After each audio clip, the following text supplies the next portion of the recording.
Intuitio on kiinnostava siinä mielessä, että se tuottaa hyötyjä monella eri tavalla. Se tuottaa hyötyä yksilölle liittyen omaan elämään, päätöksentekoon, työntekoon jokapäiväisessä elämässä. Sitten se auttaa monenlaisissa prosesseissa, niin kuin esimerkiksi tuotekehityksessä, ideoinnissa, työryhmien toiminnassa, työryhmään liittyvässä päätöksenteossa tai vaikka työryhmien sisäisessä signaalien huomioimisessa, mitä on esimerkiksi ilmassa tai miten tunnistaa hyvät alut. Ennen kaikkea se auttaa suurissa päätöksissä, päätöksenteossa, visioinnissa tulevaisuuteen. Tämä ei kuitenkaan tarkoita sitä, että meidän pitäisi hyödyntää ainoastaan intuitiota, vaan me voidaan ottaa mukaan erilaisia tietämisen tapoja.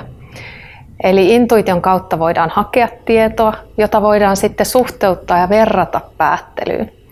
Ja jos ne osoittaa samaan suuntaan, niin on helppo tehdä ratkaisu, mutta jos ne on ristiriitaisia, niin silloin voi miettiä, että mitä tietoa tarvitaan lisää tai miten nämä asiat suhteutuu toisiinsa. No, tällä hetkellä meillä on maailmassa hyvin paljon ongelmia, joita on vaikea ratkaista. Ja voisi sanoa, että niiden ratkaisemiseen ei riitä vain päättelevä äly.